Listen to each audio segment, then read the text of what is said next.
নমস্কার বন্ধুরা, আবারও চলে এসেছি একটা রান্নার নতুন রেসিপি নিয়ে। আজকে একদম নতুন পদ্ধতিতে ডিম কারি করে দেখাবো। তোমরা পুরো রান্নাটা দেখতে চাও। গ্যাসের উপর কড়াইটা আমরা বসিয়ে নিয়েছি। গ্যাসটাকে জ্বালিয়ে নেব। গ্যাসটা জ্বালানো হয়ে গেছে। এবার আমরা ডিমটা সিদ্ধ করার জন্য জল দিয়ে দেব। পরিমাণ মতন জল দিয়ে দিলাম। আর এপারে আমরা ডিমগুলো নিয়েছি, ডিমগুলোকে এবার ধুয়ে দিয়ে দেব।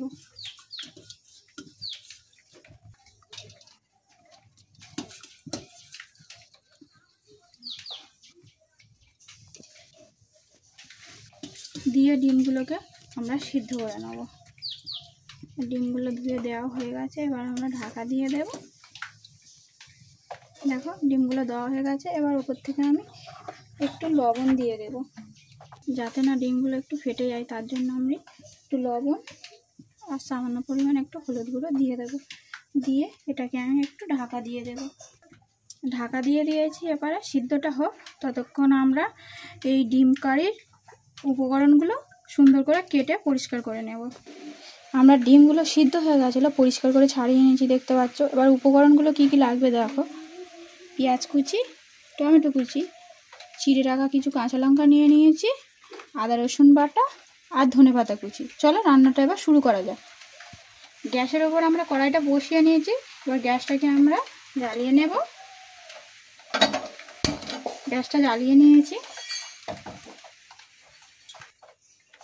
কড়াইটা বসিয়ে নিয়েছি। কড়াইতে এবার আমি তেলটা দিয়ে দেব।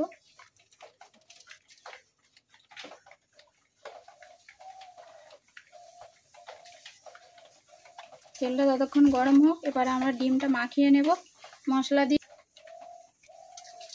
লবণ, হলুদ গুঁড়ো, লঙ্কার গুঁড়ো দিয়ে এটাকে একটু মাখিয়ে নেব। এরকম করে, তোমরা চাই হাত দিয়েও মাখিয়ে নেবো। এরকম করে হাত দিয়ে সুন্দর করে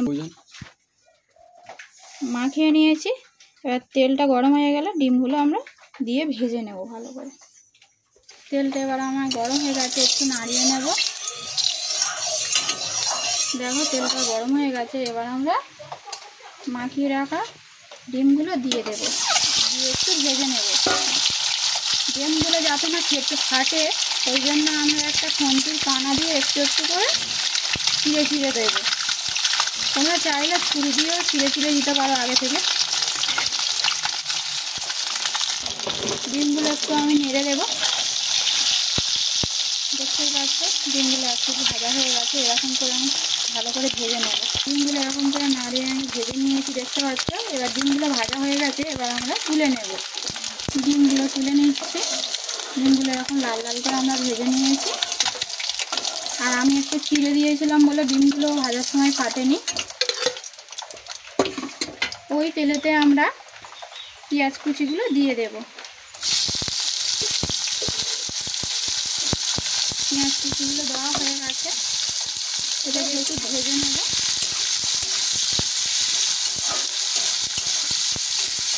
পেঁয়াজ কুচিগুলো একটু ভেজে নেব।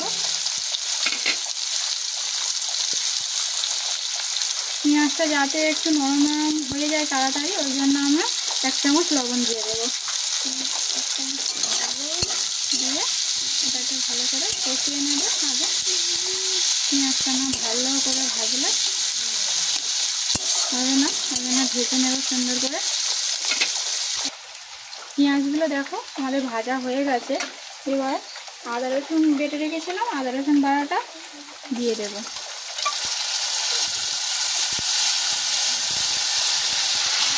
আদা রসুন বাটাটা দিয়ে ভালো করে কষিয়ে নেব।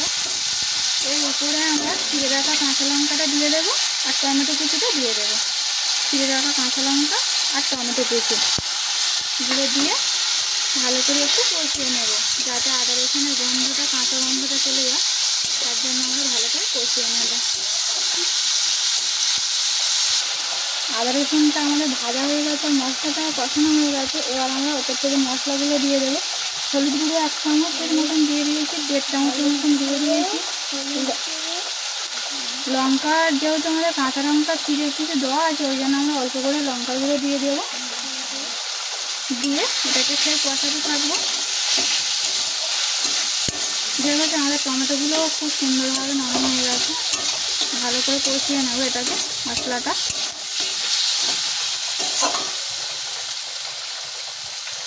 মশলাটা আমাদের কষানো হয়ে গেছে, এবার আমরা জল দিয়ে দেব। জলটা দিয়ে আমরা মশলাগুলো চারদিক থেকে ভালো করে, আমাদের ঝোলটা ফুটছে, এবার আমরা ভেজে রাখা ডিমটা উপর থেকে দিয়ে দেব। ভেজে রাখা ডিমগুলো দিয়েছি, এবার ধনেপাতা কুচিগুলো উপর থেকে দিয়ে দেব। দিয়ে এটাকে আমি 5 মিনিট রেখে দেবো ঢাকা দিয়ে।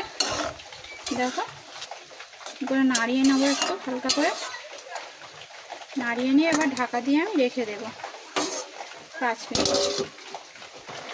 এবার আমরা ঢাকাটা খুলে দেখব। দেখো আমার ডিম কারিটা রেডি হয়ে গেছে। এবার ওপর থেকে আমি একটু গরম মশলা ছড়িয়ে দেব। গরম মশলা ছড়িয়ে নামিয়ে নেব। গরম মশলাটা ছড়িয়ে দিয়েছি, একটু নাড়িয়ে নেব। দেখো আর কালারটাও কত সুন্দর এসেছে, তোমরা দেখতেই পাচ্ছ। এবার আমরা নামিয়ে নেব। গরম গরম ভাতের সাথে কিন্তু খেতে খুব সুন্দর লাগবে বন্ধুরা। দেখো এবার আমি নামিয়ে নেব। এবার আমি নামিয়ে নিচ্ছি, দেখতেই পাচ্ছ তোমরা। দেখো আমাদের ডিম কারিটা রেডি হয়ে গেছে আর খুব সুন্দর গন্ধ উঠছে। আমার রান্নাটা ভালো লেগে থাকলে অবশ্যই আমার চ্যানেলটাকে সাবস্ক্রাইব করে নেবেন আর বেল আইকনটি বাজিয়ে দেবেন নিত্য নতুন রান্না পাওয়ার জন্য। ততক্ষণের জন্য নমস্কার।